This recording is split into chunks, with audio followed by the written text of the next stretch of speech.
বাংলাদেশের ঢাকা থেকে আমি মিনাজুল আবেদীন সকলকে স্বাগত জানাচ্ছি প্রেক্ষাপট টেলিভিশন আয়োজিত সমকালীন সংলাপ টকশোতে।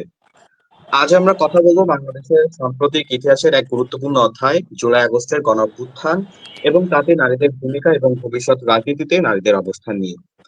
আমরা দেখছি যে এই আন্দোলনে পুরুষ শিক্ষার্থীদের পাশাপাশি কিন্তু নারী শিক্ষার্থীরাও তারা তাদের নিজেদের সাহসিকতার পরিচয় দিয়েছেন, রাজপথে নেমে প্রতিবাদে সামিল হয়েছেন এবং নিপীড়নের বিরুদ্ধে কিন্তু তারা তাদের এই যে প্রতিবাদ যেটি ছিল সেটিতে কিন্তু তারা অবস্থান নিয়েছিলেন।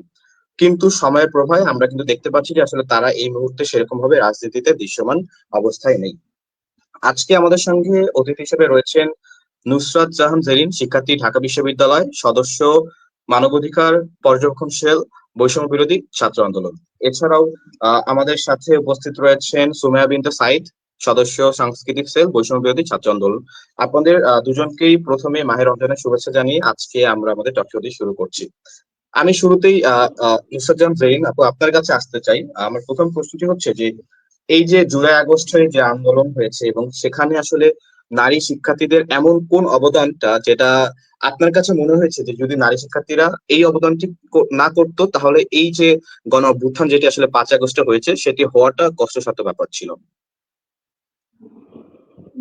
প্রথমে শুরু করবো জুলাইয়ের 3 তারিখ থেকে। জুলাই 3 তারিখ সবচেয়ে বড়, না সবচেয়ে বড় মিছিল হয়নি, 7 তারিখ সম্ভবত হয়েছিল সবচেয়ে বড় মিছিল, যেটা শাহবাগ, একদম ঢাকা বিশ্ববিদ্যালয়ের ক্যাম্পাস থেকে শাহবাগ পর্যন্ত বিশাল বড় মিছিল হয়। আর এই মিছিলের 70% নারী ছিল, মানে তখনও সেদিন থেকে এই কোটা আন্দোলন সবচেয়ে বেশি জোরদার হয়। এর আগে কোটা আন্দোলন চলছিল কিন্তু বাংলা ব্লকের বাইরে কিন্তু কোনো কর্মসূচি দেওয়া হয়নি। সেদিনের এত বড় মিছিল দেখে, সবার অংশগ্রহণ দেখে সর্বপ্রথম কোটা আন্দোলন ঢাকা বিশ্ববিদ্যালয়ে সবচেয়ে বড় করে শুরু হয়। সবাই এখানে অংশগ্রহণ করা শুরু করে, সবাই এখান থেকে ইন্সপিরেশন পায় যে হয়তোবা এবার আমরা কোটার কবর রচিত করতে পারবো। পরবর্তীতে 15 জুলাই যখন ঢাকা বিশ্ববিদ্যালয়ের ক্যাম্পাসে হামলা হয়, সেই সময় দেখা যায় যে নারীদের উপর নানাভাবে হামলা করা হয়, তাদেরকে মারা হয়। তারপর যখন আহ, ঢাকা বিশ্ববিদ্যালয়ের ক্যাম্পাস থেকে এই রক্তাক্ত আপুগুলো যাচ্ছিল, তখন কিন্তু আমাদের যে নারী নেতৃবৃন্দ ছিল তারা ক্যাম্পাস ছাড়েনি। তারা তাদের সাথে ঢাকা মেডিকেল পর্যন্ত যায়, আহত ভাইদেরকে নিয়ে যায়। তো শুরু থেকে শেষ পর্যন্ত নারীরা ছিল। প্রত্যেক জেলায়, মহল্লায়, উপজেলায় এমন কোনো জায়গায় নাই যেখানে নারীরা উপস্থিত ছিল না। প্রত্যেকটি সেক্টরে, প্রত্যেকটি স্থানে, সব জায়গায় নারীদের অংশগ্রহণ দেখা যাচ্ছে। এখানে মানে জিনিসটা পুরোটাই 50-50 ছিল। কোথাও নারীরা অংশগ্রহণ করেনি এরকম হয়নি, সব দিক দিয়ে তারা সাহায্য করেছে। যারা অফলাইনে পারেনি তারা অনলাইনে সাহায্য করেছে। এখানে আমি আশেপাশে, আমার আশেপাশে সব নারীকেই এখানে অংশগ্রহণ করতে দেখেছি।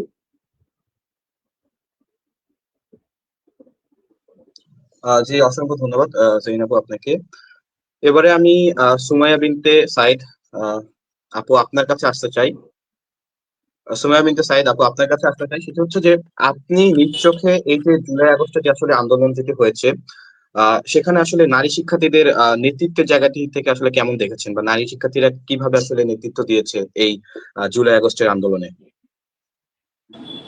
প্রথমেই আমি ধন্যবাদ জানাচ্ছি আজকের এই প্রোগ্রামে আমাকে আমন্ত্রণ জানানোর জন্য।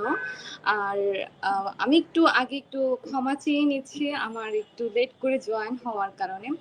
আর আমি কেন লেট করে জয়েন হয়েছি আমি সেটার একটু সংক্ষেপে একটু জাস্ট ব্যাখ্যা দিচ্ছি।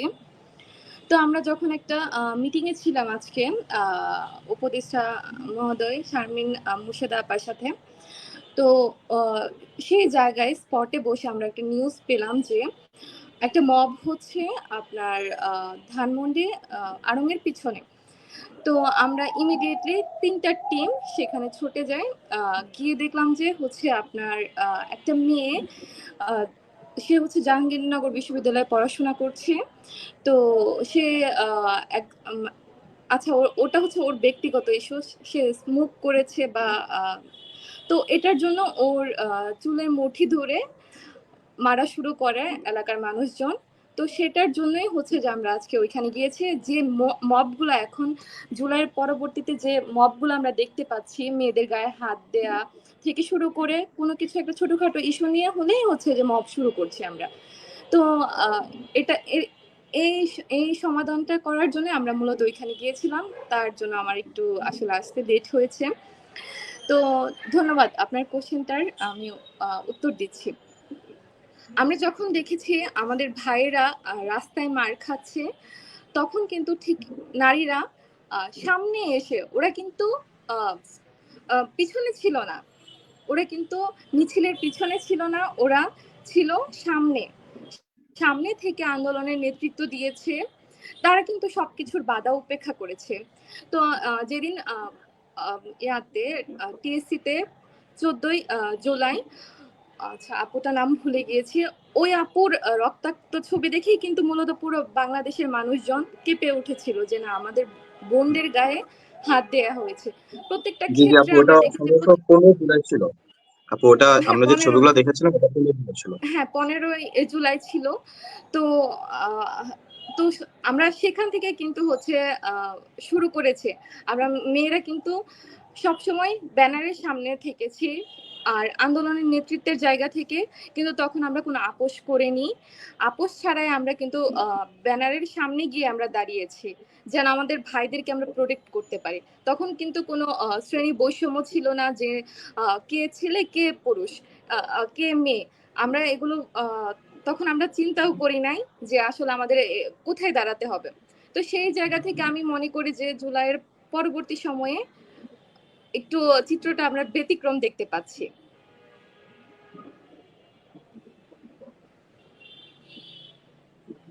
আহ, জি ধন্যবাদ সুমাইয়া বিনতে সাইদ আপু আপনাকে। এবারে আমি জেইন আপু আপনার কাছে আবার একটু আসতে চাই, সেটা হচ্ছে এই যে আহ নারীরা যে আসলে জুলাই আগস্টে যে আসলে নেতৃত্বের কথা বলছিলেন বা নেতৃত্বের জায়গায় যে আসলে ছিলেন, তো সেই জায়গা থেকে আপনার কাছে আসলে কেন মনে হয় যে আসলে তাদের নেতৃত্ব দেওয়ার জায়গাগুলো বা তারা আস্তে আস্তে হারিয়ে যাচ্ছেন? এই যে 7 মাস হয়ে গিয়েছে গণঅভ্যুত্থানের, আমরা আসলে সেই সময় যারা নারী শিক্ষা বা সমন্বয়ক যারা ছিলেন বা সহ সমন্বয়ক ছিলেন বিশেষ করে ঢাকা বিশ্ববিদ্যালয়ের, সেই নারীদেরকে সেই সময় যে পরিমাণে আসলে মিডিয়াতে দেখতাম, এখন তাদেরকে মিডিয়াতেও আসলে ওইভাবে দেখি না। মানে কেন মানে আসলে হারিয়ে যাচ্ছে তারা? কি মনে হয় আপনার কাছে? এখানে দুইটা কারণ আছে। প্রথম হলো যে যখন আন্দোলন শেষ হয় 5 আগস্ট, এরপরে ধীরে ধীরে নারীরা পিছনে যেতে শুরু করে আর পুরুষরা সামনে আসতে শুরু করে। এখানে দেখবেন যে যদি বৈষম্য বিরোধী ছাত্র আন্দোলনের কথাই বলি, প্ল্যাটফর্মে দেখবেন যতগুলো সেল হয়, যতগুলো কমিটি হয়, সবগুলোর আহ্বায়ক, যুগ্ম আহ্বায়ক সব পুরুষ। কিন্তু আন্দোলনের সময় কিন্তু এরকম ছিল না। কিন্তু যখন এসব জায়গায় নেতৃত্বের জায়গায় সবার উপরের দিকে সব জায়গায় পুরুষ।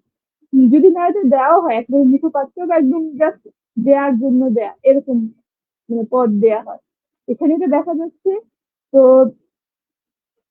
কি বলবো, এখানে তারা বলে যে আমরা নারীদের সামনে রাখতে চাই, আমরা নারীদের অংশগ্রহণ নিশ্চিত করবো, কিন্তু অংশগ্রহণ শুধু অংশগ্রহণের জন্য বলে। আমি অনেককেই চিনি যারা হয়তো বা তাদের দলের যে মানে তাদের কমিটির যে আহ্বায়ক তাদের থেকে বেশি অ্যাক্টিভ ছিলেন, তাদের থেকে বেশি তাদের যোগ্যতা, তারপরেও তারা পরবর্তীতে হয়তো মুখপাত্র হয়েছে, যুগ্ম আহ্বায়ক হয়েছে, কিন্তু আহ্বায়ক হতে পারেনি। তো এখানেই সর্বপ্রথম বৈষম্য শুরু হয়ে যায়। এখানে নারীদের কিছু নারী কোটায় মানে পদ দিতে বা রাজনীতি আসতে বলছে না। এখানে তাদের যোগ্যতা অনুযায়ী তারা আসলে ডিজার্ভ করে এই সব জায়গায় নেতৃত্বে আসা। আরেকটা কারণ আছে, এটা অনেক বড় একটা কারণ। যখন জুলাই অভ্যুত্থান শেষ হলো, এরপরে দেখা যায় ধীরে ধীরে বাংলাদেশে অনেক চ্যানেল, অনেক মিডিয়া চলে আসলো, ফেসবুক ইউটিউবে অনেক ছোটখাটো চ্যানেল চলে আসলো। তারা সারাদিন সেই সমন্বয়কদের পিছনে পিছনে ঘুরে। তো এসব জায়গায় মাঝে মাঝে নারী সমন্বয়কদের এরকম ভিডিও করা হয়, জুম করে করা হয়, বা এইসব ভিডিওর মধ্যে নানাভাবে এডিটিং করা হয়।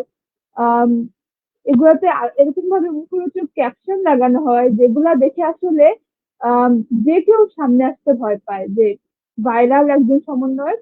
আর বিশেষ করে তাদের যদি কমেন্ট বক্স আপনি দেখেন, তো বেশিরভাগ যাদেরকে আমি চিনি নারী নেতৃত্ব এখন আছে, সবার কমেন্ট বক্স বন্ধ রাখা লাগে। কারণ যে পরিমাণে নোংরা নোংরা কথা আর গালি তাদের শুনতে হয় কিছু না করার পরও, এটা আসলে একজন সাধারণ মানুষ কখনোই নিতে পারবে না। তো এভাবে দুই ভাবে, এক তো তাদেরকে পুরুষদের সাথে লড়তে হচ্ছে বিভিন্ন জায়গায় নেতৃত্বে আসার জন্য, তার সাথে দেশের মানুষ, বিশেষ করে এই যে এরকম নিচু মন মানসিকতার মানুষদের সাথেও তাদেরকে লড়াই করে যেতে হচ্ছে। তাদেরকে অনলাইনে অফলাইনে সব জায়গায় নানা ধরনের প্রতিবন্ধকতার শিকার হতে হচ্ছে। তো এর জন্য নারীরা এমনি রাজনীতিতে আসতে চায় না, তার নানা প্রেক্ষাপট আছে, সামাজিক, তারপর ধর্মীয়, এই কারণে নারীরা এমনি রাজনীতিতে আসতে চায় না। তাও যারা একটু সাহস করে আসে, তারা কিন্তু বিভিন্ন কারণে এদের সাথে আর লড়াই করে টিকতে পারে না, পরবর্তীতে তারা এভাবে হারিয়ে যায়। তাও এইটা কালকে যে কমিটি দেখলাম, জাতীয় নাগরিক পার্টি, দেখলাম মোটামুটি প্রধান 10 জনের মধ্যে 3 জন নারী আছেন। আর এরপরে যে পূর্ণাঙ্গ কমিটি, সেখানে আমি শুনেছি প্রায় ভালো সংখ্যক নারী আছে, 40% মতো। এটা আমাদের জন্য আশাজনক। আশা করছি সামনে আমরা ভালো নেতৃত্ব দেখতে পারবো, নারীরা এভাবে হারিয়ে যাবে না।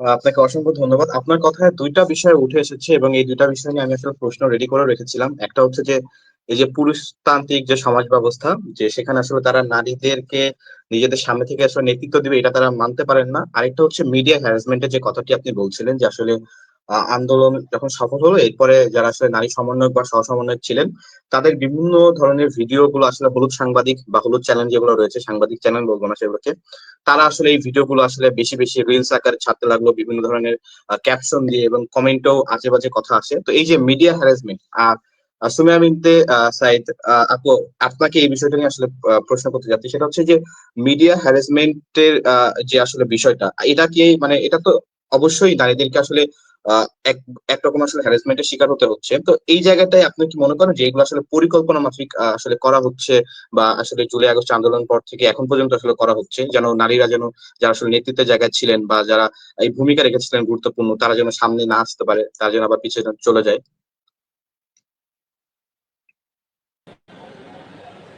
ধন্যবাদ। হচ্ছে যে আমি প্রথমেই বলবো যে মেয়েদেরকে সবচেয়ে বেশি সহজ হচ্ছে যে অনলাইনে হ্যারাসমেন্ট করা।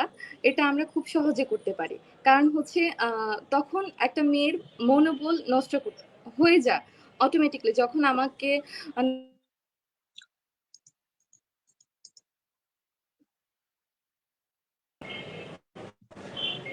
হ্যালো, হ্যালো, জি, আপনাকে শোনা হ্যালো, যাচ্ছে আপু, আপনাকে শোনা যাচ্ছে, একটু শোনা বলেন। যাচ্ছে? যখন একটা মেয়েকে নানান রকম ভাবে হ্যারেস করা হয়, তখন একটা মেয়ের মনোবল এমনিতেই আহ আহ, এমনিতেই তার কমে যাবে। তো সেই ক্ষেত্রে অনেকের দেখা যায় যে ফ্যামিলির ইস্যুগুলো যদি আমি একটু বলি, তখন একটা মেয়ের ফ্যামিলিতে কি পরিমাণে একটা মেয়ে তো সাফার করে, পাশাপাশি হচ্ছে তার পরিবারটাও হচ্ছে সাফার করতে শুরু করে। যে হচ্ছে মানে সমাজের আমাদের মধ্যে এখনো ওই যে সমাজতান্ত্রিক যে ব্যবস্থা রয়ে গিয়েছে, মেয়েদেরকে কিছু একটা বললে হচ্ছে আমরা সেটা নিয়েই শুনতে থাকি, কিন্তু আমরা যাচাই বাছাই করি না। ওই জিনিসগুলোই হচ্ছে নিয়ে আহ, নানা রকম বাধার সৃষ্টি হয়। তো সেই জায়গা থেকে আমরা আজ পর্যন্ত বের হতে পারি নাই। আর যে সাইবার বুলিং গুলো হচ্ছে, এটার এটার জন্য হচ্ছে আমাদের যারা আছে, আম, আমাদের এখন তো ক্ষমতায় আছে আমাদের আমাদের ছাত্র উপদেষ্টারাই, ওনারা চাইলে পারতো এই জিনিসগুলো আরো ভালোভাবে একটু হ্যান্ডেল করতে। কিন্তু মানে আমি খুবই হতাশ, ওনারা এই জিনিসগুলো এখন পর্যন্ত সলিউশন করছে না। আরো এই বিষয়গুলোতে নজর দেওয়া দরকার ছিল। আমি নিজেও হচ্ছে অনলাইনে নানা রকম ভাবে সাইবার বুলিং এর শিকার হচ্ছি। তো সেই জায়গা থেকে কিন্তু আমি স্ট্রং আছি আমার জায়গা থেকে। কিন্তু আমার জায়গায় অন্য মেয়ে হলে কিন্তু এতদিনে সরে যেত। এরকম অনেকেই আছে, এখন পর্যন্ত লড়াই করে যাচ্ছি আমরা। কিন্তু তারপরও আমরা যদি আরেকটু সহযোগিতা পেতাম, তাহলে হচ্ছে আমাদের মনোবলটা আরো বৃদ্ধি পেত। আমরা সামনের দিকে কাজ করতে পারতাম, সংস্কারের নানা রকম কাজগুলো আমরা শুরু করতে পারতাম। কিন্তু আমরা সেই কাজগুলো করতে পারছি না। আমরা প্রশাসন থেকেও ওরকম আসলে কোনো সহযোগিতা পাচ্ছি না। আমরা একটা কোনো একটা ইস্যু নিয়ে গেলাম কারোর কাছে, তো ওনারা হচ্ছে আমাদেরকে ওইভাবে সাপোর্ট করে না। হচ্ছে ওই যে যেমন ছিল না আগে, যে আমরা কাজ করব, করছি, করব, এই করছি পর্যন্ত আমাদের মধ্যে সীমাবদ্ধতা রয়ে গেছে। কিন্তু আমরা সেই জি, যেমন আহ, ছিল যে হচ্ছে অভিযোগ করলে আমরা এটার ব্যবস্থা নিব বা অভিযোগ এখনো হাতে আসেনি, এই ধরনের কথাগুলো বলে। আপু, এখানে আমি একটা সম্পূরক প্রশ্ন করতে চাচ্ছিলাম, মানে যেটা আমার মূল প্রশ্ন ছিল যে এই যে আওয়ামী লীগ সরকারের যারা দোসর ছিলেন এবং বিভিন্ন যে সাইবার বটের মাধ্যমে যে তারা গুজব ছড়াচ্ছে, তো আপনার কাছে কি মনে হয় না যে এই নারী যারা আসলে সমন্বয়ক ছিলেন বা যারা আসলে নেতৃত্ব দিয়েছিলেন, তাদেরকে যে হ্যারাসমেন্ট করছে অনলাইনে, এটা আসলে তাদের একটা পরিকল্পনা, যেন তারা হ্যাঁ, নারীরা যেন এটা আসলে তাদেরই বিরত হয়ে যায়? পরিকল্পনা। কারণ হচ্ছে ওরা তো চাচ্ছে আমাদের মধ্যে একটা ইউনিটি যে আছে, আমরা যারা কাজ করছি এখনো, আমাদেরকে এখান থেকে সরিয়ে ফেললে তো ওদের জন্য ভালো, তাই না? আমরা কথা বলতে পারবো না অন্যায়ের বিরুদ্ধে, আমরা হচ্ছে প্রোটেস্ট করতে পারবো না। আমরা যদি আমাদের সেই মনোবলটা হারিয়ে ফেলি, তো ওরা তো আরো হচ্ছে যে ওই জায়গাগুলো দখল করতে পারবে। ব্যাপারটা এমন হয়ে গিয়েছে। জি, আপনাকে অসংখ্য ধন্যবাদ। আচ্ছা, এবারে আমি আহ জেইন আপু আপনার কাছে আসতে চাই। সেটা হচ্ছে যে এই যে নিষিদ্ধ ছাত্র সংগঠন বর্তমানে বাংলাদেশ ছাত্রলীগ, তাদের আসলে যে সময়টা আসলে আওয়ামী লীগ ক্ষমতায় ছিলেন, এবং তারা যেহেতু আমরা দেখেছি যে আসলে যে সরকার ক্ষমতায় থাকে সেই সরকারের ছাত্র সংগঠন গুলো ক্যাম্পাস গুলোতে বলেন বা বিভিন্ন জায়গায় কিন্তু আসলে বেপরোয়া হয়ে উঠে তারা নিজেদের নেতৃত্ব কায়েম করার চেষ্টা করেন।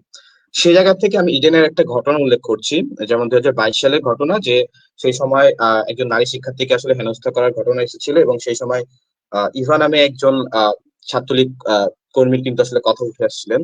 এবং সেই সময় একটা বিষয় নিয়ে খুবই আলোচনা হয়েছিল যে এই যারা আসলে ছাত্রলীগের নেত্রী যারা ছিলেন ইডেন মহিলা কলেজের, তারা আসলে অন্যান্য শিক্ষার্থীদেরকে দিয়ে জোর করে মিছিলে মিটিং এ নিয়ে আসতেন, না আসলে অত্যাচার করতেন এবং তাদেরকে দিয়ে বিভিন্ন ধরনের কুরুচিপূর্ণ কাজ করতে বাধ্য করতেন। তো আপনার কাছে আসলে কি মনে হয় যে এই কাজগুলোই, মানে এই যে রাজনীতিটা, এই রাজনীতির কারণেই আসলে আহ নারী শিক্ষার্থীরা আসলে রাজনীতি করতে ভয় পায় বা না রাজনীতিতে আসতে ভয় পায়? জেনাপু। বর্তমানে আসলে এই কিছু নেই যে ছাত্রলীগ যেটা করেছে সেটা বর্তমানে কোনো ছাত্র সংগঠন ভাবে আসলে এই ধরনের নির্যাতন করবে বা নিপীড়ন চালাবে, বর্তমানে এটা নাই। 5 বছর পরে এরকম কিছু নাই। এখন যেটা আছে সেটা হলো এই যে ছাত্রলীগের একটা কি বলে বদনাম ছিল যে তারা নারীদেরকে এভাবে জোর করে নিচে দিয়ে যেত, যা সত্যি।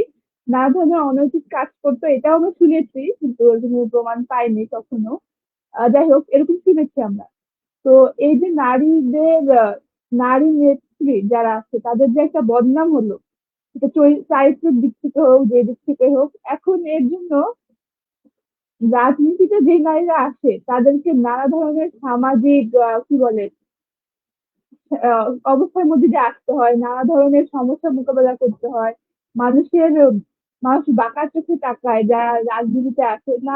আমরা যখন আন্দোলন করেছি, আমি আমার কথা বলি, আমি যখন কোটা আন্দোলনের শুরু থেকে ছিলাম, তারপরে 15 জুলাই যখন এই হামলা হলো, তারপরে তো আর কোনোভাবে পিছনে ফেরার সুযোগ ছিল না। তখন আমার পরিচিত এক আওয়ামী লীগ যে আঙ্কেল, মানে আমার প্রতিবেশী কাইন্ড অফ, তো সে হলো এভাবে আমার খুবই ছোটবেলা থেকে আমাদের সাথে ছিল, খুবই হেল্পফুল। কিন্তু তারা ছিল আওয়ামী লীগের। আর এই প্রতিবেশী যারা ছিল আওয়ামী লীগ, তাদের মুখে এমন কথাবার্তা শুনতে হয়েছে, এমন গালিগালাজ শুনতে হয়েছে যে মানে তারা তাদের কথা এটাই যে তুমি কি কেন রাজনীতিতে যাবা, মানে তাদের মতে আন্দোলন ছিল তখনই রাজনীতি, তুমি কেন রাজনীতিতে যাবা, রাজনীতিতে যাই তো দেশ দেশ এরকম অনেক গালিগালাজ, এটা তখন ছিল। বর্তমানেও শুধুমাত্র আওয়ামী লীগ তো করছে, সেটা তাদের একটা নতুন টেকনিক আমাদেরকে সরানোর। এছাড়া অন্য যেসব আমাদের কি বলে প্রতিদ্বন্দ্বী আছে রাজনীতির মাঠে, তারা চেষ্টা করে কোনো না কোনো ভাবে নারীদের সরে দিতে। তারাও দেখা যায় আমাদেরকে নানাভাবে অনলাইনে অ্যাটাক করে। শুধু আমাদের সংগঠন না, যে কোনো সংগঠনে, যে কোনো জায়গায়, যে কোনো নারী নেতৃত্বে যারাই থাকে, তাদের সবাইকে এই জিনিসটা ফেস করতে হয়। আর মেইন কোয়েশ্চেন কি ছিল যে আমি মিস করে ফেলছি। যে এইটাই আমার মূল ইয়া ছিল যে আসলে এই যে যে কর্মকাণ্ডগুলো আসলে সেই সময় নিষিদ্ধ সংগঠন ছাত্রলীগের নারী যারা নেত্রী ছিলেন তারা যে কাজগুলো আসলে করেছেন, এই কাজগুলোর কারণে আসলে সাধারণ শিক্ষার্থীরা আসলে, নারী শিক্ষার্থীরা আসলে রাজনীতি করতে ভয় পান বা রাজনীতিতে আসতে ভয় পান। এটাই ছিল আমার মূল কোশ্চেন আর কি। জেনাপু যেটা বলছিলেন যে আসলে এই যে নারীদের আসলে বিভিন্ন ধরনের সমস্যার সম্মুখীন হতে হয়, বা আপনিও বলছিলেন তো সেই জায়গা থেকে আপনার কাছে কি মনে হয় যে এই বর্তমান বাংলাদেশে বা ভবিষ্যৎ রাজনীতিতে এমন কোন বিষয়গুলো রাজনীতিতে ঘটলে আপনারা নারীরা, বিশেষ করে আপনি যদি নিজের কথাই বলেন যে আপনি একজন নারী হিসেবে কি কি ঘটলে বা কি কি সুবিধা পেলে আপনি রাজনীতি করতে আরো বেশি আগ্রহী হবেন বা রাজনীতি করবেন? আপনার কমফোর্ট জোনটা আসলে কোনগুলো? আচ্ছা, প্রথমেই হচ্ছে যে আমরা এই ২৪-এর আন্দোলনে দেখেছি নারীদের কিরকম অংশগ্রহণ ছিল এবং কিভাবে তারা আন্দোলনে স্লোগান থেকে শুরু করে তারা কিভাবে ডিসিশন মেক পর্যন্ত করেছিল।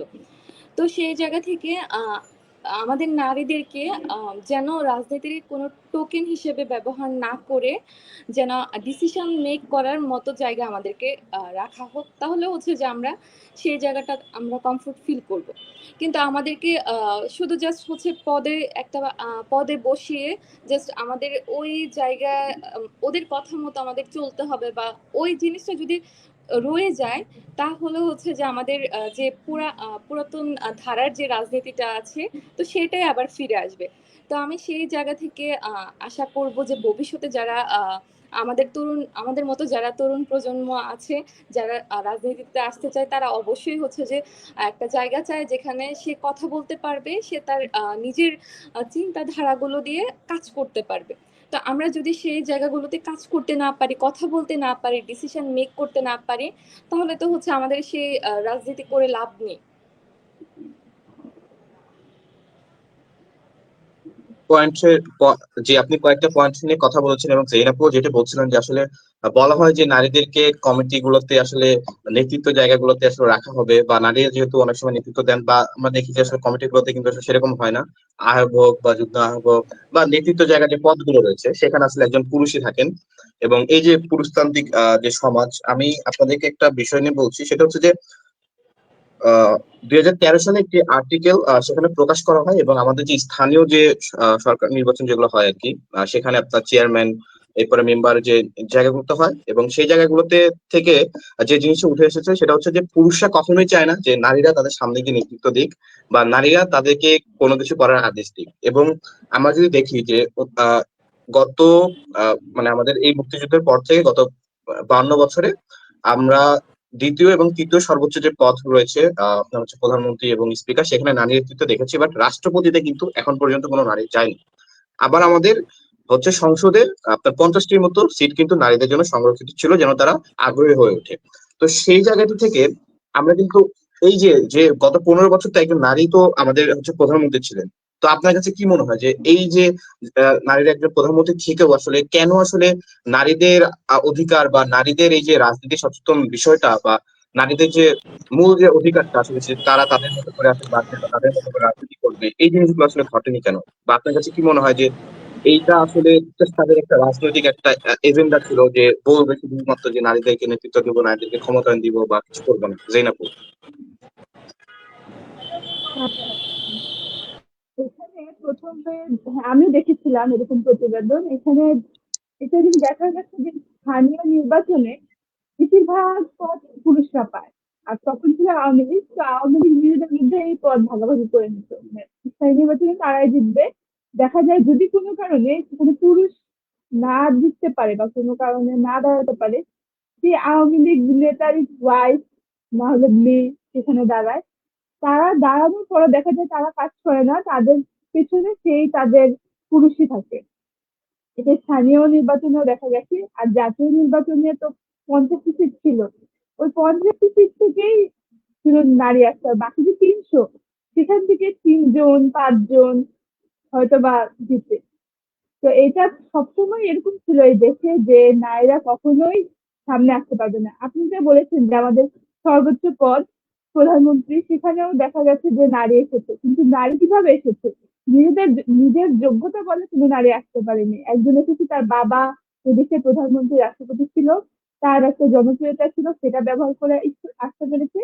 এরপরে একজনের স্বামী, সে এই দেশের রাষ্ট্রপতি পরে প্রধানমন্ত্রী ছিল, সে দল গঠন করছে, সেখানে আসতে পেরেছে। কিন্তু কোনো নারী দল গঠন করবে বা কোনো নারী প্রথমেই কি বলে দলের লিড দেবে, সেটা কখনো কখনো কেউ মানতে পারেনি। তাদের আহ কি বলে তাদের কে কেউ ফলো করতে রাজি হয় না। যখন শেখ হাসিনা আসে, সে তার বাবার মতো নিয়ে আসে, সে তার বাবার কথা বলে মানুষকে পুরুষকে তার দলে আনে। সেখানে খালেদা জিয়ার ক্ষেত্রেও এটা দেখা যায়, তার কিছু কিছুটা কম, তাও তাকে আপসহীন নেত্রী বলা হয়, তার কিছু দেখা যায় তাকে আসলে মানে কিছুটা। তাও বর্তমানে এখন যদি সামনের দিকে তাকাই, সামনে যেসব দল আসছে, এসব দলের নিজের যোগ্যতা বলে কোনো নারী নেতৃত্ব আসবে সেরকম কোনো ধরনের কি বলে লক্ষণ দেখতে পাচ্ছি না আসলে, যা আমাদের জন্য খুবই হতাশাজনক। এখানে নুসরাত আপু ছিল, সামান্থা আপু, এরপরে আছে উমামা আপু। আহ এই যে তাদেরকে দেয়া হয়েছে, পদ দেয়া হয়েছে, 3 জনকে রাখা হয়েছে 10 জনের মধ্যে। এরা সবাই অনেক যোগ্য, কিন্তু কাউকে ওইভাবে উপরের দিকে নেতৃত্বে রাখা হয়নি। নেতৃত্বে রাখা হয়েছে আহ নাহিদ ইসলাম। এর কারণ আছে, কারণ তাদের জনপ্রিয়তা বেশি। তাদের ভুল ধরলে মানুষ শুধু তাদের নেতৃত্বের ভুল ধরবে, তাদের কাজের ভুল ধরবে। কিন্তু একজন নারী যদি আসে, তার পোশাকের ভুল, তারপরে একজন নানা ধরনের চারিত্রিক সামাজিক নানাভাবে তাকে বিচার করা হয়, কিন্তু একটা পুরুষের ক্ষেত্রে সেটা করা হয় না। এর জন্য নারীদের আসা খুবই কষ্টসাধ্য হয়ে যায়। আশা করছি সামনে ধীরে ধীরে এই সমাজ বদলাবে। আর এখানেও পুরুষদের একটা অবদান আছে। এই পুরুষরা যদি একটু সাহায্য করে, এইটা কিন্তু আপু বলছিল, সুমাইয়া আপু বলছিল যে এখানে আসলে আমাদের উপদেষ্টারা সাহায্য করতে পারতো, বা আমাদের কিছু ছাত্র নেতৃত্ব ছিল, তারা আমাদের সাহায্য করতে পারতো। এই যে সাইবার বুলিং, আসলে পুরুষদের তেমন সাইবার বুলিং ফেস করতে হয় না, কিন্তু নুসরাত আপু যখন ফার্স্টের দিকে তার আইডি কনভারসেশন অন ছিল, তখন দেখেছি। এরপরে উমামা আপু, সবাইকে যারা একটু ভাইরাল হতো বা যাদের একটু ফেস ভ্যালু বাড়তো, তখনই তাদের এইসব পোস্টের নিচে উল্টাপাল্টা কথাবার্তা আসা শুরু করে। এই যে তাদের কিভাবে সাইবার বুলিং করা হয়, তারপর বিভিন্ন ধরনের ভিডিওতে তাদের মানে বন্যার কাজ করছে, সেখানেও তার ভিডিও করা লাগছে। ভিডিওর সাথে যত নোংরা নোংরা ক্যাপশন দেওয়া যায় সব দেওয়া হয়। তারপর কমেন্ট সেকশনের তো অবস্থা খারাপ। তো এই যে এগুলো যে করা হয়, সেগুলো কিন্তু সাইবার বুলিং এর অন্তর্গত। এসব ব্যাপারে তারা চাইলে ব্যবস্থা নিতে পারতো, কিন্তু বৈষম্য বিরোধী প্ল্যাটফর্ম থেকে কিন্তু এর উপরে কোনো ধরনের ব্যবস্থা নেওয়া হয়নি, যা আমাদের জন্য আসলে খুবই হতাশাজনক। তাদের এটা বোঝা উচিত ছিল, তারা যদি এইসব ব্যবস্থা নিত হয়তো বা আরো নারী নেতৃত্ব সামনে আসতো।